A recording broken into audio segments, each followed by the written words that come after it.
Here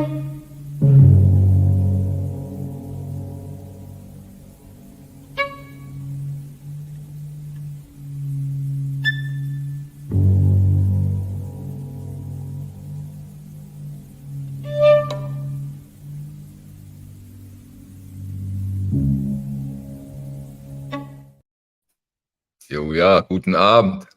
Guten Abend. Not too much vodka, although the topic today is punk. Is punk and vodka that goes together? Yeah, it does, right? Maybe for the Polski scene. Oh, yeah. In the 90s, we spent some time in Krakow, and there was punk connected to vodka, yes. Okay, then that works. Yeah. Then that works. Yeah. Welcome everybody to the punk feature with Günter. Maybe before we really start and go into it, just a little announcement. When this stream is finished, I will put live a lot of the singles we talk about today as single videos, so you can dig into most of the singles we show today. The stuff we show today, you can listen to it. Maybe you have seen the features I'm doing with the music, and we did this for this stream too. So immediately after the stream is finished, I will upload those videos. Okay, here we go. First of all, welcome all of you. Nice to see you all the Thomas, JBL, Georgios, Marius, Martin, Heike, Joe, Stanti, Dylan, Soul Disco, Nadine. Nice to see you. Mm-hmm. Punk. You like punk? The music, yes. The attitude, I think, is a little difficult, and we should do a separate stream about this, but I like the music really much. For myself, I can say I was never a punk. Maybe I hide behind some punk stereotypes as a young man, but the music kept my attention from the start. But for my age, born in '73, it was all in a retrospect. So I found out about the Sex Pistols in the age of 13, didn't like it that much, and the Ramones and stuff like this. But finding my own world, my own selection that I like, that kept me till I was 16. But then it started with some German bands, not local, like EA80, EA80 and Box Hamsters, and some melodic punk like Bad Religion, NoFX, and some not so well-known bands. So you started digging through the universe of punk, and and till today. Until today, you're collecting it quite heavily, especially because today's video, I don't have 7 inches. I have 3 records also here with me. In your case, it's only 7 inches today. Yes, we start with 7 inches, and we start with a small selection. We decided to put, or you decided to put 10 of them, I think 10 or 9. 7 or 8. 7 or 8. We put later to listen to it, to give this all some feeling. And today we started. I have to be really serious to say it goes. The selection here is more musical-wise super important. Some are really rare and hard to find, and some are expensive, but this is not the focus for today. So the term of ultra rare to impossible will be flexed in a few streams. For the series, we try to cover a lot of punk elements together, because Günter is unbelievable knowledgeable when it comes to punk, and has an unbelievable collection of punk 7 inches. So we will spread this topic a little bit. How do we start with? Maybe I tell you a story about how it happened, how it started with me collecting rare punk.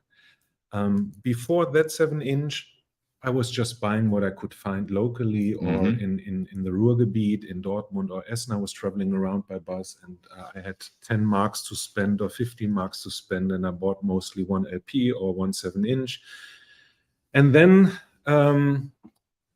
someone told me that a guy in Münster, that is 2.5 hours by train, will sell his whole punk collection. I was at the age of 19 or 20, I cannot remember. And it was like, wow, I heard this guy has everything. And my money was really short, but my intentions were really high. And I was saying like to my girlfriend, hey, maybe you can drive me to Münster, then I can save the money for the ticket, buy 1 7-inch from this guy, and then I can travel back by train or something like that. And she said, are you crazy? For what? For what? For a 7-inch? I never told her how much money I put aside for this dreamable 7-inch. I will show you later. And we had a daughter together, and our daughter had to be picked up from the kindergarten. And at one station, she said, you have to leave here and maybe travel by hitchhiking because I have to go back and pick up Alina. And I was standing during a day at a station on the Autobahn, yeah. Autobahn, everybody understands Autobahn. And I was like hitchhiking to Münster. As I came there, I was totally sweaty, thirsty, hungry. But this guy, his name was Burkhard, was really, it was super nice. He immediately found out that this is a starting deal for me and maybe the beginning of a long journey. long journey. And he was like, hey, I have here nearly every punk 7-inch from the USA and a lot of the others. What do you want? I said, I want the first minor thread 7-inch. He said, nice choice. I can tell this, it's now 30 years ago. He was asking 150 Deutschmarks, and it was a super nice price, even back in the days. And I was like, wow. But he said, hey, do you know the second 7-inch from minor thread? And I said, yes, but, and he said, here it is. And what do you else are listening to? I was like, I'm into the Descendants. He said, oh, I have the first and the second 7-inch. And I was like, what? He said, hey, I have everything. To make it shorter, I bought more than I had in my pocket because this guy said to me, hey, I will be in the next fair near Düsseldorf, record fair back in the days. Bring some money, and when you don't have that much, bring it next time or something like this. Nice. And then he found out, like, have you eaten something today or drink something? And I said, no, I don't care about this. And he said, but I care. Here are 20 German marks back. Back for the... And so I had some money for the train and for a Coke. And so that was the time I scored this one. Minor thread. Minor thread, yeah. So what makes this so special, so rare? And come on, you have to share it now. You spent 150 Deutschmarks, which is, it's one-on-one. Yeah. How much is it today? This is not the first pressing. The first pressing cover is red. Then the second press cover is yellow, then green. And this is the fourth pressing in blue. But the condition is unbelievable. It has the insert that is also in like new condition.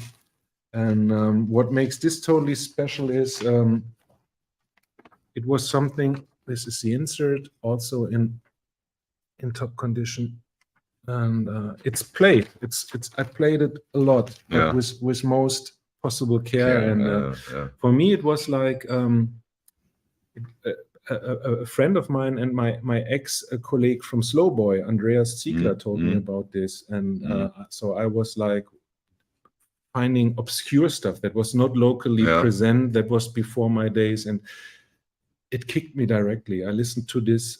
You have to imagine there was no YouTube link. There was even no eBay or something like this. He played it to me and I was like, oh my God. And then I started checking some lists from US sellers. And you have to put US dollars in a airmail letter and send it and wait until it comes. Or not. Coltrane has a question for you, Günter, and keep the questions coming. We try to put as much as possible up. Did you get Necros Sex Drive 7-inch in that lot? This goes directly through my heart. It's the top #1 of my want list. It was always, since I was looking for it too expensive for me, and nowadays it's impossible. But my first email address is nikros@gmx.de, because this is my most wanted record. So if you have one, I'm here. Okay, okay. Maybe Cole has one. Do you have one, Cole? Next one. So we go a little further with, I think, stuff that most people of you know and like. This is also for me one of the highlights. It is the first Black Flag single lacking Henry Rollins.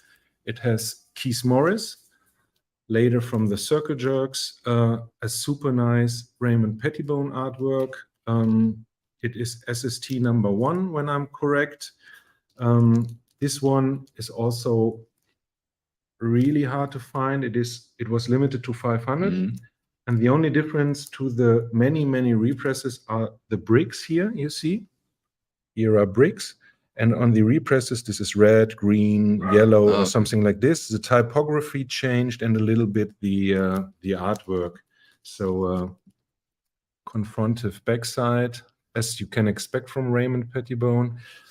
This took me really long. So even back in the days, and we talk about, in my case, 30 years ago, it was, in my world, not available. Okay. So your world has been Düsseldorf here. Düsseldorf, without internet, local fairs, with a starting internet, but AOL. yeah. What I can tell now, that I've seen some of them due to the fact that we did a lot of videos for tonight.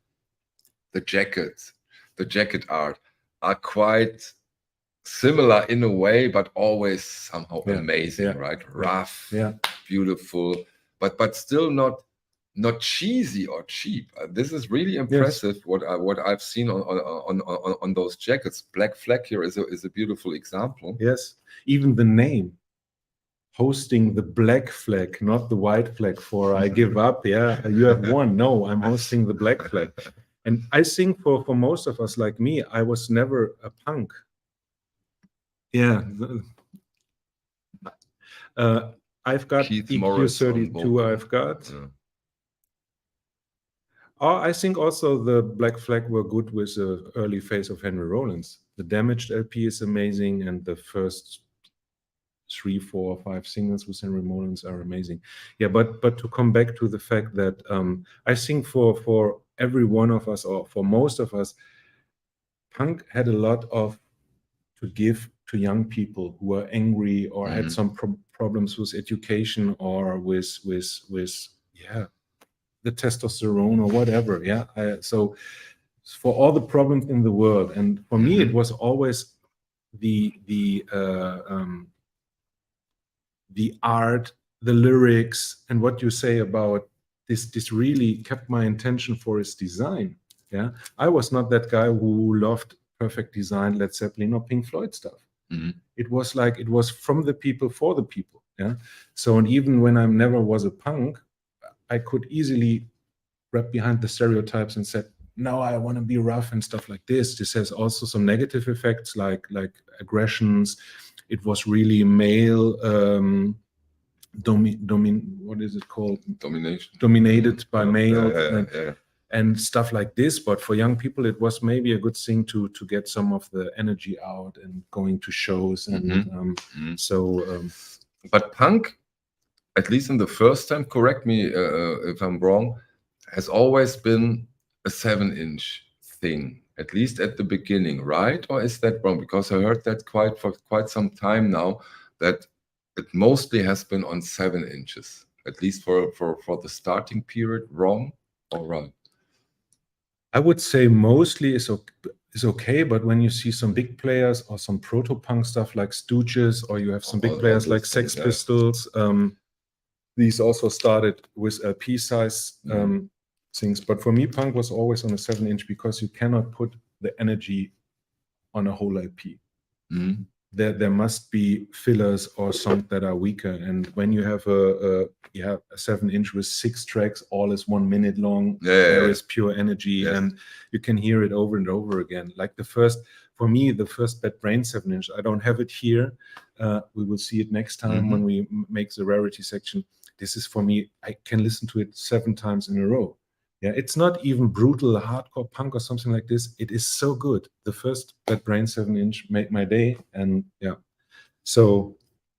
Oh, I love that one. Yeah. I would also go a little bit further. We have mostly today stuff from the United States. This is mainly because I'm focused on this. I don't know why. I'm still finding out good stuff from Finland and stuff like this, or asking friends about rare stuff. So you still discover stuff? I discover. I still discovered really late REISSUES, because I always thought this is a hard rock punk outfit, but I listened to the wrong songs, and now it's on my focus. I scored the second Turvet Cadet 7-inch. This is one of my highlights. We will show this in a different stream, but this is also, in my opinion, an absolute masterpiece.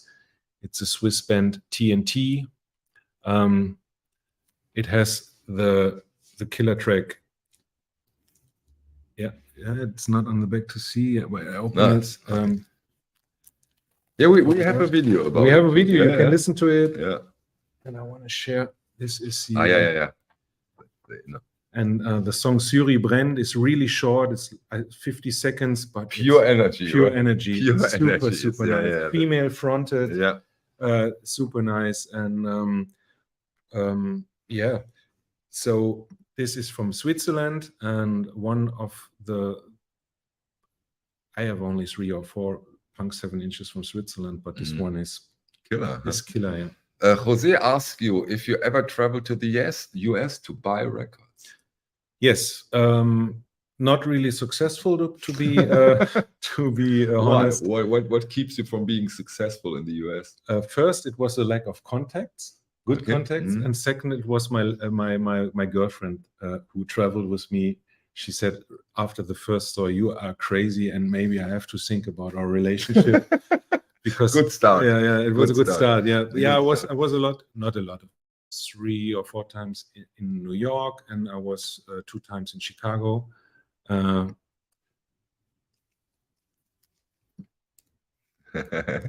We get into this. Yeah. And so it was unexpected cheap back in the days. We talk about 25 years ago. It was really cheap. If you see the lists, you had to find out who sends lists to Germany and stuff like this, and they were always based on the Europeans will not find it anywhere, so they have to pay our price. And in New York and Chicago, I found some amazing stuff, like the first Soundgarden 7-inch on Sub Pop for $150 US. Even 20 years ago, this was impossible. Okay. So now it's impossible, I think. Jose tells you that at the end of the month there is the Austin record show. I know. I will maybe next year I will go to WFMU, the fair in New York, and because Texas is way too far, and I think the fair is really good, but not that really big. That I don't know. A lot of different informations I got. So. Stunty, in his charming way, says most of all the stuff is punk rock for me, different from punk. Okay. I in general I have problems with genres at all, so I don't care about this is hardcore till here, then starts punk, and here's punk rock. So maybe we should have been more careful with our genre name. No. For me, it's the same. Even some alternative bands with a good attitude you can put under punk, but this is not what I'm interested in or what I care for the most. But yes, there is a lot of rock in this punk. Yeah, that's what, by the way, that's what kept me from being a huge punk fan for quite some time. For me, it might be totally wrong, but that's how I saw it in the days. Punk was too much rock and roll for me. I loved new wave because, in my opinion, in new wave there is no rock and roll. In Tubeware Army, our friends Electric, I don't find rock and roll. Here, punk, this is full of rock and roll in a way. In my Yeah, then we come nearer what Stanti said. Yeah. In punk rock, there is a lot of rock and roll, yeah, but you can easily find a lot of punk that goes into experimental, into also into wave. But I'm not good at selecting genres and say from here till here. So yes, you are right for this, but I love it for that because the other rock music was not interesting for me. So at this time. There was a question here. Günter, what do you find harder to get as time goes on the 80s to 86 USHC or Japanese hardcore singles? This depends on if you are a starter. I think the earlier, the more expensive or impossible it gets. So if you try to find the hardest and rarest pieces of Japan, I have no idea. They are so rare, and even some flexis catch 2,000 or 3,000 euros or US dollars. But I think as a starter, you can figure out a lot of good stuff for cheap, like Devo, Flipper. There is a lot to discover for cheap money that makes a lot of fun and is easy to find. Even some Sex Pistols singles or Ramones singles, if you don't want different covers or really rare country pressings or stuff like this. So this is not a thing of money. It's a thing of what do you want and what is important for you. So you can easily buy the first 207 inches without having a problem to pay it. Yeah, at the end, it's getting harder. This is the same here. I'm still collecting punk, and I mostly find 1/7 inch in a year because I'm not a completist, so I don't need everything. I have only a small list, what I'm looking for, and most of the stuff never pops up. And yeah, and like the sex drive from Necros, I'm not ready to pay the prices they ask for it now. What do they ask? Name some prices here. Also there are two pieces in the same range. It's the Fix Vengeance and the Necros Sex Drive, and both were advertised for 10,000 and more. 10,000 euros. Yes. It doesn't matter. It doesn't matter. Okay. Not Italian lira.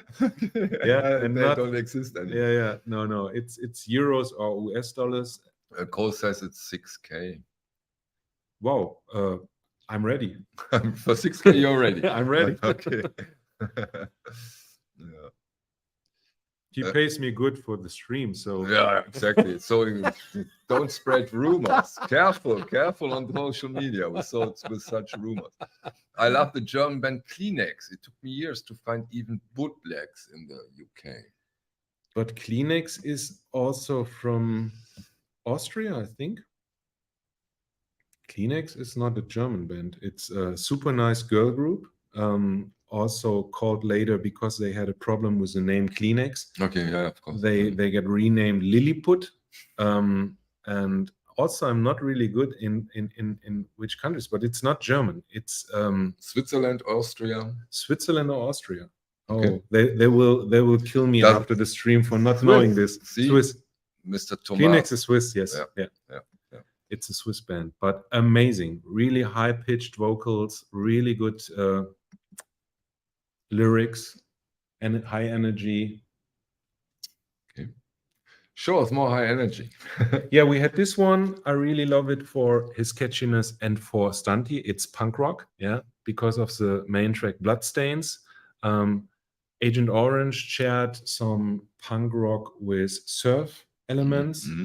So it's like riding a wave, and you also said, as we discussed, cool. It's really, really good. Yeah.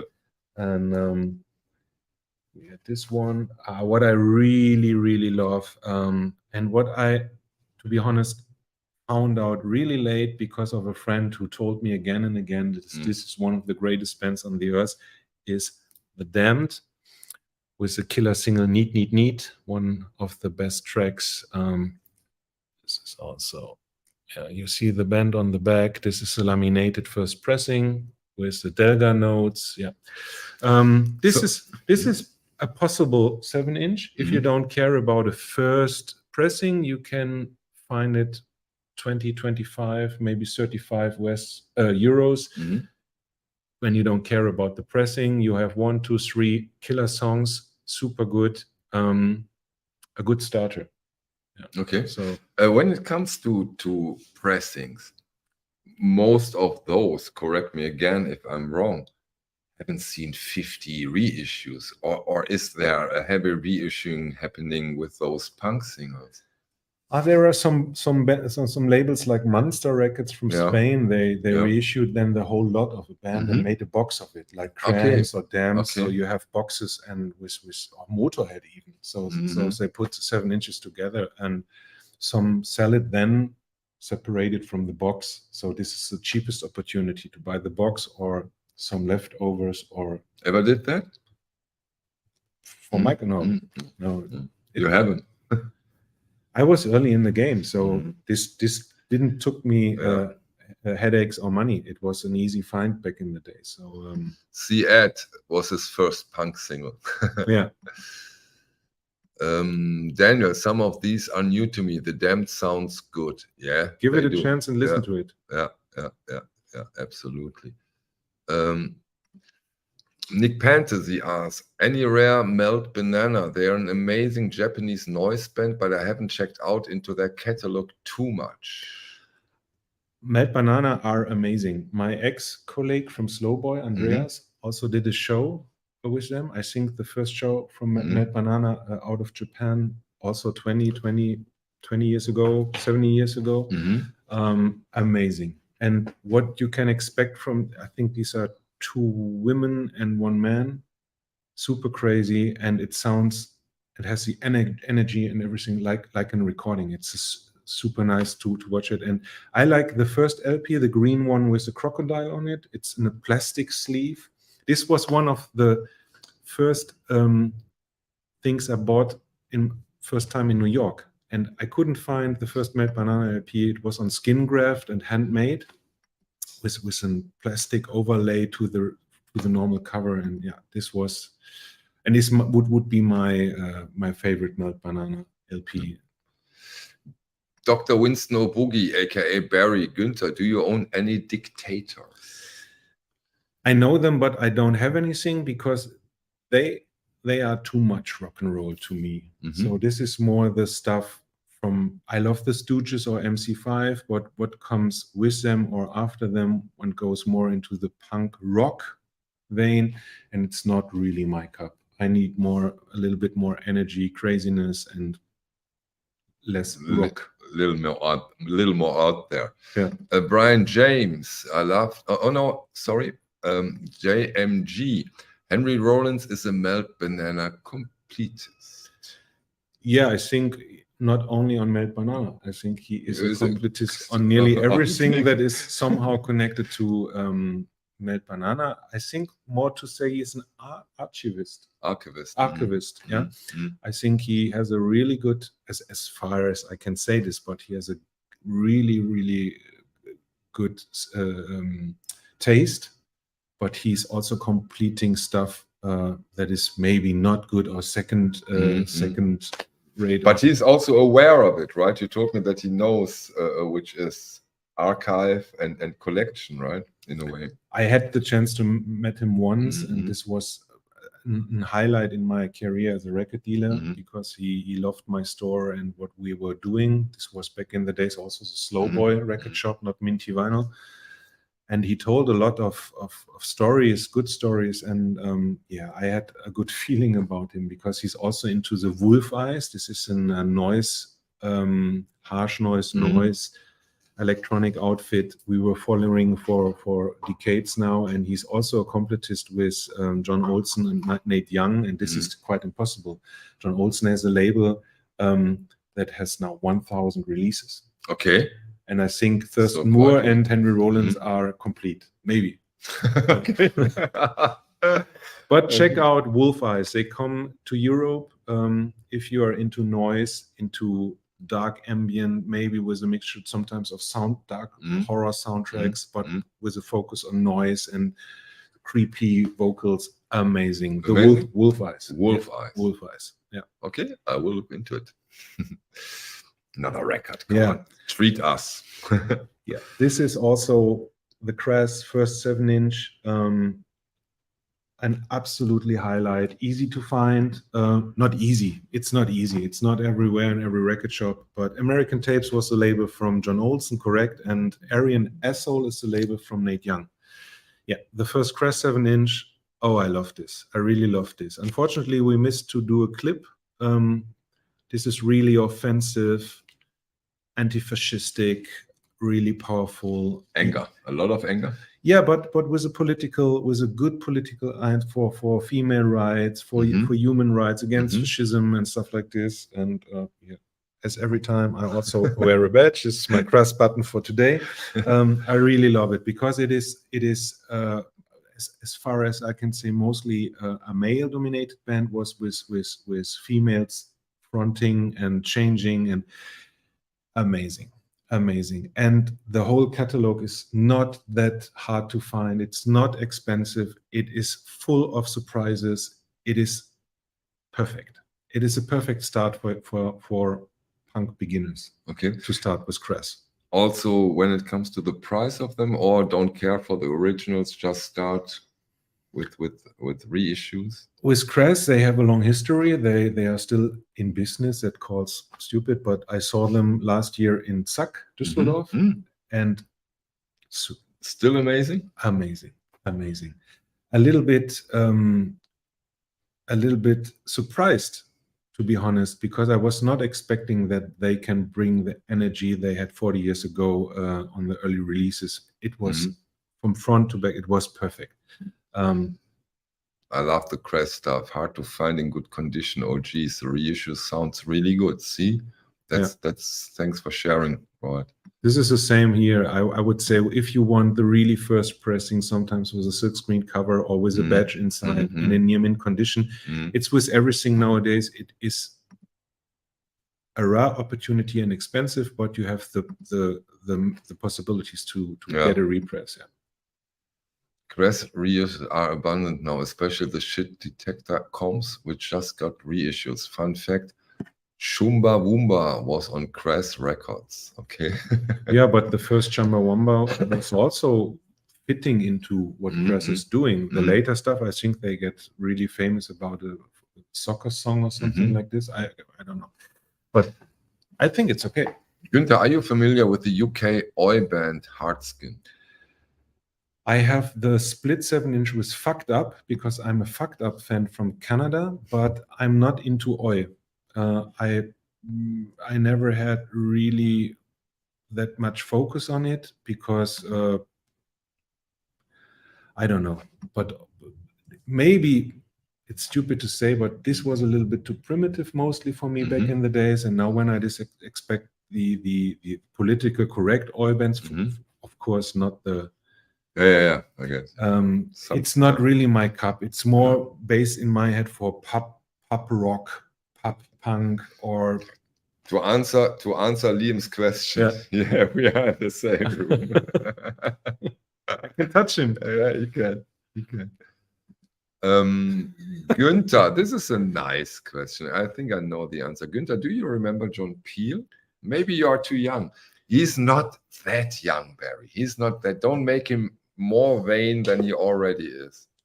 Yes, I remember John Peel also in the retrospect because a lot of my customers, a lot of my friends who were also still in active punk bands told me about listening to BBC, listening to John Peel, and then writing lists. I need this song, I like this song. And I also bought collections. Or recording with the audio cassette recorder, the whole John Peel session. Yeah. Of course, Amazing. But I'm too young for this, but in the retrospect, I often checked lists from John Peel or found out like, oh man, I discovered this now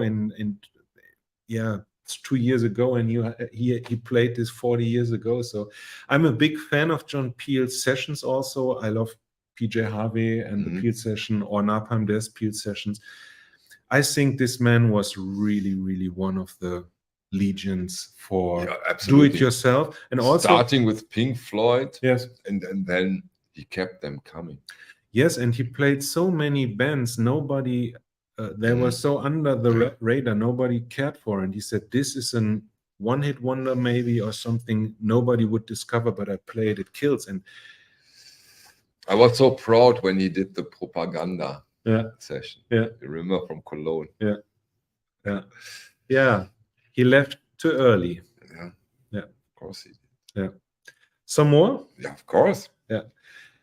Next one is one of my favorite jackets now. Yeah, it's a crazy jacket. It's a crazy 7-inch. I love it so much. This took me also time, energy, and a lot of money. Bobby socks from Texas. So this is the first pressing with the hand-stamped back cover down here. And the song Hate in the 80s is, I would say, not top 10, but it would be in my top 100 Bobby socks. I think there is just a bootleg that looks really, really similar to the original. So be careful. I don't know if there is a regular repress now. I think everything is repressed. So this is also the label. So wonderful. Yeah, you can listen to this one after the stream. We have uploaded this, and I think it is pure energy. It's pure hate. It is. And funny thing, Günter was quite impressed when we played the records here, even the punk records. I was sometimes a little bit underwhelmed, but hey, that's how they recorded. That's how they did it, right? Yeah, and you have to say straight, most of the artists here would hate your hi-fi. Yeah, that's it for me. Wish you a wonderful evening. No, this is not what it was all about. There is no studio. There is mostly live recordings, and if I decided not to bring 1 7-inch from a friend of mine because I loved it so much, but he would hate to be played on a hi-fi like this. But for me, it was like, wow, there is not much on this little Platon, but it sounds amazing. It's loud, it's brutal, and it's not faking. There are no effects or something like this when you have no idea about high fidelity like me. It was good. It was like a punch in the face. Coltrane says it might be reissued 10 years ago. And Justin, oh no, that's okay. Go ahead. Also very impressive. Absolutely highlight. And here we have something I say, when you are in the United States, you can get it for $10. Here it's maybe 20 to 25 US. Flipper with the R side, Love Canal, and the B side, ha ha ha ha ha. We also Michael will upload this, and this is it can't get any better. Even we talked about this. Nirvana were huge fans, and remember, I don't want to brag here, but I immediately said, this sounds like Nirvana a little bit. But it's vice versa in a way, right? It's vice versa. This is from 1980, and I heard about. I didn't know who Nirvana, but I heard about that. Kurt Cobain was a big fan, and I saw at the Somerset Festival, curated by Thurston Moore in Somerset, UK. There was Flipper playing with Dave Novalosic, the bass player from Nirvana, and this was funny because I could also touch him. He was standing after the show in the crowd, and I was like, what the fuck? This is a guy who played bass in Nirvana. And I think Nirvana splits, maybe many hate them, many love them. For me, it was super important. I was 17 years old. I was in a club, really drunken, really high, really, really bored. And then there was Smells Like Teen Spirit. And I was like, wow, what is this? Many of my friends say, because you're a lame idiot. There was much more before, like Bleach or something like this. But for me, it was Smells Like Teen Spirit, Nevermind. It was an important record for me. So Punk deserves to be in the spotlight, and we need a new youthful band with high energy. Very nice comment. Is Yep. there something? There is so many really good bands. Just to remind, the Fucked Up from Canada, they were really famous like 10-15 years ago, still playing. There is in every country young people playing really good high energy punk. We are just focused here on some bigger names or on the beginning. So, but we can fill hours and hours of good punk bands, bringing out 7 inches for cheap, playing shows for 10 euros or less. Just have your eyes and ears open, and yeah, there is a lot to discover. Even some female-fronted bands. Also, this goes a little bit more diverse, so it's amazing. There's a lot going on. So. Yeah. Okay. Okay. Yeah, Bikini Kill. I see this here. Bikini Kill. Where do we see? Bear, yeah. Brian James. Yeah, it's an amazing, and this energy, but Bikini Kill and Huggy Bear, it was like Riot Girl. They called this genre Riot Girl. Also, check this out. 99 is not my cup, a little bit too much pop oriented for me, but also a famous punk rock band. Nice question, because this is always something interesting for beginners, a compilation. Do you have a great compilation in mind? Something that comes to your mind when it comes to punk and compilation? Yeah, there is currently a compilation with I can't remember the name. Just have your eyes open on a mail order who carries a lot of punk rock. There are many really good compilations. What I prefer are the Killed by Death compilations, but these were all bootlegs. I don't know if there was a problem with this. They carried a lot of these early 7 inches, and this gave all of us 25 years the opportunity to listen to it. But then it directly came to my want list, like, oh, I need this and I need this. That's always with the compilation. This is great. This is great. Yeah. And that's a good way, I like it, because a compilation can give you really ideas and put you way forward. I was really surprised as an analog guy looking through YouTube clips that also YouTube or Spotify guides you when you give the first good name. It guides you through a good selection. It's not what I like. I don't listen to punk rock, mostly digital, but I think it was a California punk compilation with a really well-known cover with a guy stage diving from Glenn A. Friedman, a picture on it that is now in the stores and is a double LP from Black Flag to Circle Jerks and stuff like this. So to begin with this, there is a lot. I also have a lot of early punk compilations, but these were mostly lacking the hits we talk about. These were compilations I really like from Better Use Organization. There was something from Passhead, the Passmod label. There was a hardcore punk compilation. There is a lot of compilations you can buy. Very well. Yeah. Sure. Here we have something going even further to the term punk rock, or for me also to power pop. This band turned after the 7 inch to power pop and was out of my focus. But this is for me an absolutely fantastic 7 inch. The Fastbacks. And the highlight on this 7 inch is It's Your Birthday. Yeah, this is unfortunately not easy to find. It's the first 7 inch from the Fastbacks. Also, I don't know if it is repressed, but I think it's on a single compilation from the Fastbacks with all the other 7 inches. This is a power pop tune. I think you give me right, but totally catchy. Sing along. But again, a lot of energy. A lot of energy. Super nice. That's cool. Yeah. Also, unfortunately, not easy to find. And maybe if you want this in the 7 inch format, it will cost you some time. The two Bullshit Detector compilations are pretty much essential punk documents. Thanks for sharing. Yeah, they focus on anarcho-punk when we talk about this genre.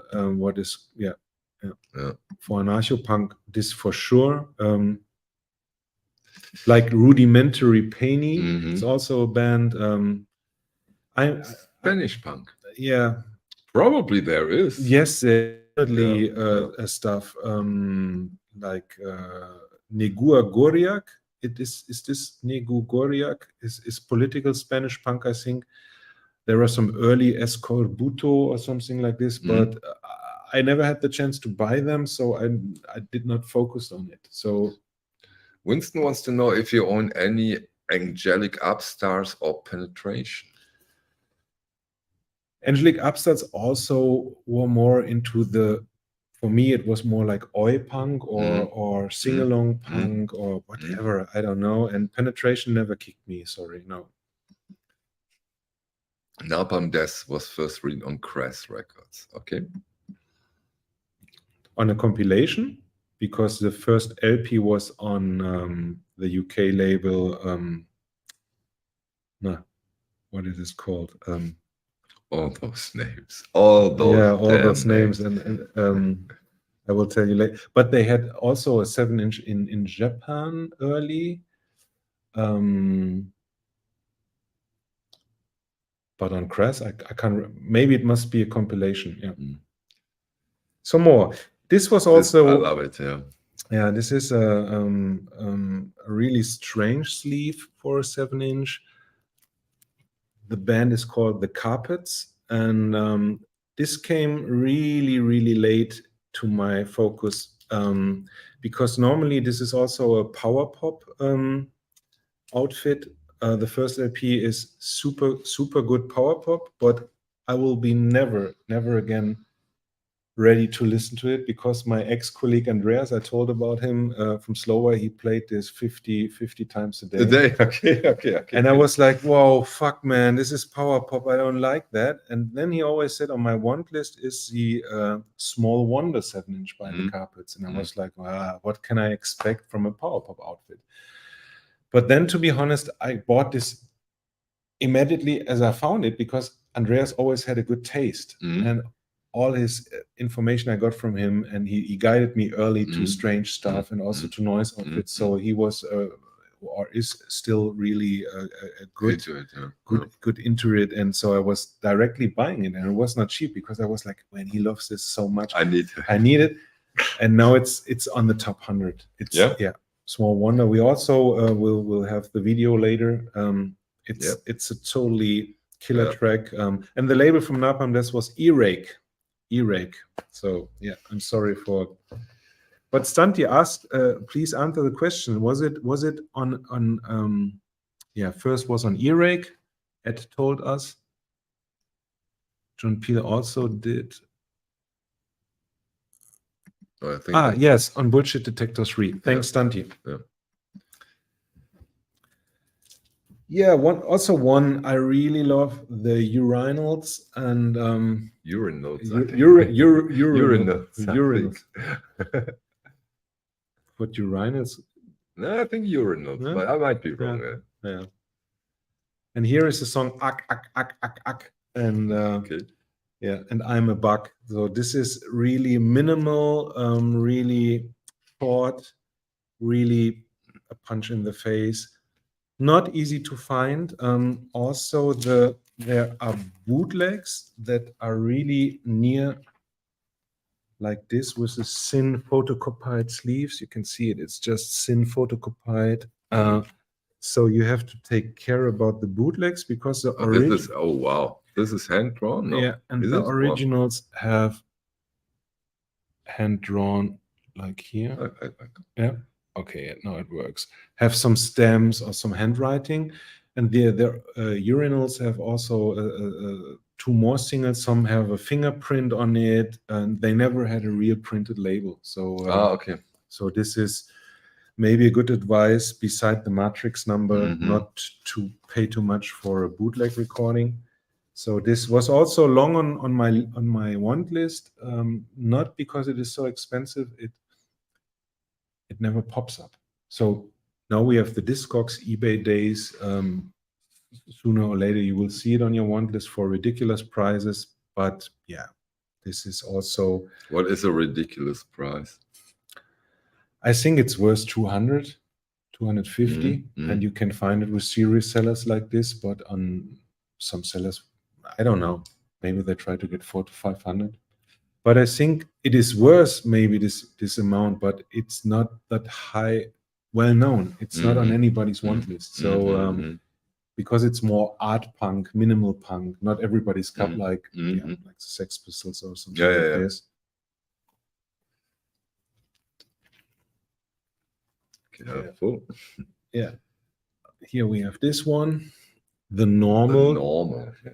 First song is TVOD, but the Warm Leatherette is, I think, the highlight here. This is the celluloid pressing, the French pressing.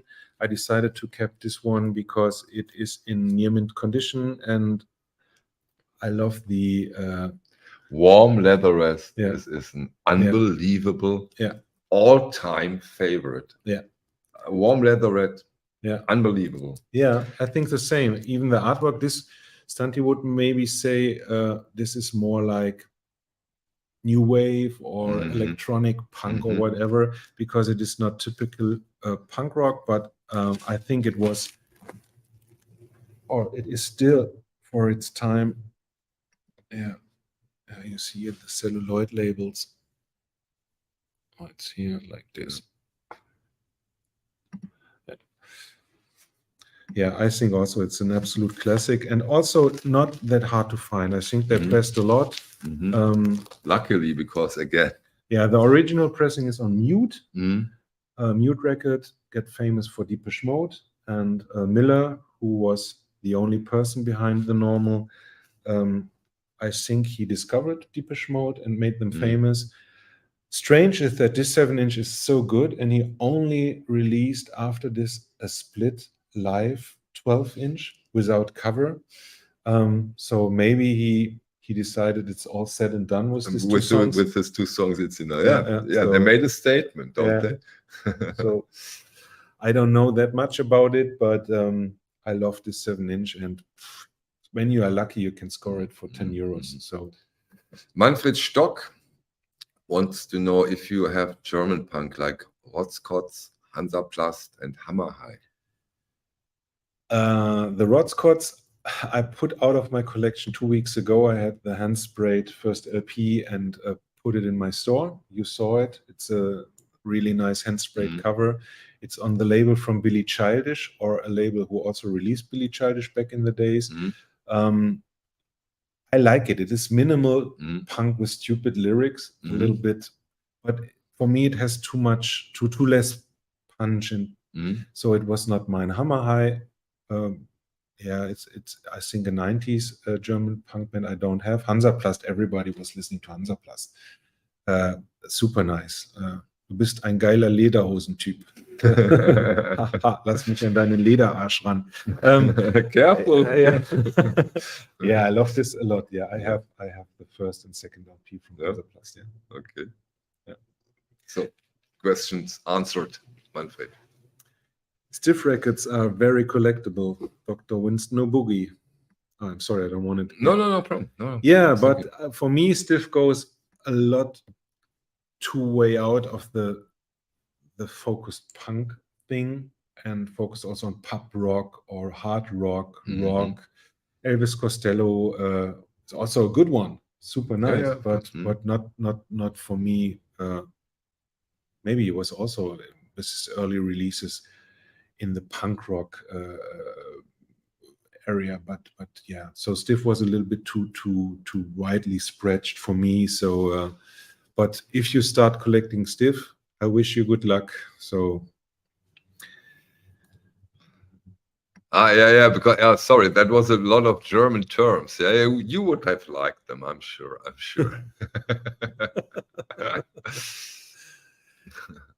This also is absolute highlight. The Pagans, Street Where Nobody Lives. Yeah, this is also high energy punk rock, and also really amazing. Maybe we'll put this in another clip next time and play it because we missed it this time. Yeah, kick in the face. Punk rock. Yeah, as usual, you know, we do this stream, and if you like it, we will do more. If you say, "Oh no, that was terribly boring," yeah, we do it for ourselves. Yeah, no problem. The last song. Do you like classic German bands like Slime, Hass, Toxoplasma, und Normal? I grew up with these bands because these were also available. Mostly, you can. I had the possibility to saw them live, and Slime were really political and really important with Wenn der Himmel brennt and stuff like this. I really love this, but for me, the normal German punk was not really my cup. I don't know. It never catched me like even with if you had an IRO and leather jacket and stuff like this. This was mostly not what was my cup. So what is it with the Ramones and you and the Ramones? I love them, but you for love me, them. But for me, it's more like high energy power pop, power pop, power whatever. Yeah, yes, unbelievable. Even in a retrospect, also the first Sex Pistols LP is amazing. It's yeah. So I love those guys. Yeah. Günter, what's your take on The Wire? This is more my cup than Hass or Toxoplasma. This was from the beginning like, wow, here is something really new. They combine a lot of intelligence with their music, and the structures are, even today you can only found copies, like bands copying the style. And the first Gang of Four, the first Wire, these are amazing bands and really, really important also for the seriousness of punk. So this was more my cup from the beginning. Gang of Four joined or tried to get really famous with their third or fourth LP. They had like hits for the charts. I don't care about this that much. I saw them 10 years ago, reunited, playing the early songs in Belgium. This was super nice. The singer was smashing a refrigerator with a hammer during the whole show, and everybody was looking like, what is going on there? So yeah, this kept my attention till today, and I even can play the Wire LP this evening with you, and I will feel like this is it. This is it. So, and this is more like the political punk, or like yeah. Also here, first three Wire LPs. Also the Swell Maps were mentioned here from Ed, one above. Yes, the Swell Maps. Nicky Sudden. I always found strange that Nicky Sudden decided after the Swell Maps making something totally different. I really love the early Nicky Sudden stuff, but I didn't go any further till his tragical. Yeah, sometimes it's difficult. I know. Yes, but also the Swell Maps were top notch. So yeah, Dome. No. Hey, Halo. Of course, totally agree. Yeah. Günter, you collect Finnish punk hardcore like Chaos, Tervet, Cadet, etc.? No, I don't collect it. This is nowadays impossible to find. I was lucky to score the second Tervet Cadet 7-inch and the second Ratus 7-inch 1 or 2 months ago. But I'm not now focused on the first because these are so rare. Even back in the days, there were 200 copies made. How many survived with the handmade cover and stuff like this? When I have the opportunity, the price is right, I think about it, but I do not collect this. So Günter, what do you think of the Minutemen? Yeah, interesting question. I love the early Minutemen, like the first 2 7-inches and the first 2 LPs, or the 3 first 7-inches. After this, I think T-Bone and his crew, like Mike Ward, were lacking a little bit of the energy I liked behind it, and it went more to freaky jazz, punk, amazing, but not my cup. I can listen to it, I can enjoy it, but I think maybe the first 12-inch, the first LP, and the first 3 7-inches were so good then. So I would stay with this. Also, I think right after T-Bone left or died, they called themselves Firehose. Yeah, this is not my cup. Also, Mike Watt is an amazing bass player, but it's more funky and more jazzy. And would you consider the Sex Pistols' Nevermind the Bollocks as the ultimate punk album? Not for me. I'm not surprised. I would, when you're in 78 or 79 grown up and you had not the chance to look at all what we have here now, and there was a Sex Pistols, the Damned, and the Ramones, and it was your use, and it was something you and you were involved. I understand totally when you say this is my absolutely highlight. I think the quality is amazing, the energy is amazing, the songs are amazing. I enjoyed it as a 16-year-old, but there were bands like Bad Religion or No Effects, Descendants, more the melodic punk that was going on during my youth. You can go to concert, to go to shows, not the best part of their careers. So, so this was more important for me, like in Nirvana Nevermind. I as someone who was born 73, I was not on a Sex Pistols show in 78 or 79. So not for me, sorry. Okay, one last. Yeah, here we have some really, really strange one. Blair Witch Project? No. The Tactics from Australia. I cannot say that much about it. They made, I think, one LP that is as the 7-inch really under the radar. I cannot really dig the LP. I had it. It was okay. I sold it again. I think, unfortunately, this is nowadays also hard to find. But give it a chance for Watch My Hands. It's the second song on the second side. It will blow you away. It is so good. The whole 7-inch is really good. That's wonderful. Yeah. It was, I think 2 years ago, it was really cheap. Nobody really was taking care of it. And it's growing? I think there's one copy for 400 Australian dollars. No, for 400 euros equal the Australian dollars. Okay, wow. This is, I think, quite too much, but you never know what is a future classic or what got high on demand because someone is playing it on the right place at the right time. So Bodo Köppen gives us a nice advice. Strafe für Rebellion from Düsseldorf is and very underrated. Yeah, for the underrated, I agree. I have my difficulties with this. I'm also into Mittagspause and Ziv. We talked about this. Strafe for Rebellion is also in Düsseldorf not easy to find. I know a lot of collectors who are looking for stuff from them, and they were mostly playing in art spaces, galleries, and stuff like this. So in the art background of Düsseldorf, and so this is not what the regular punk from the Kiefernstraße or something was playing. So this is maybe split here a little bit. And I like some early stuff, and some of the other LPs I do not get really into it. So, but it's underrated for its historical value, for sure. Yeah. We did it. Thank you. Part of our punk. Thank you for taking care. If you like it, we go on with it. So this is only the beginning. Günter has loads of them, right?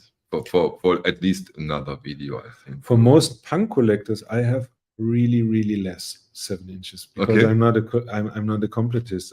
But I think I have some I would like to share, and maybe who needs more attention, and they are also maybe some underrated pieces coming. We will do that. We will go on if you like.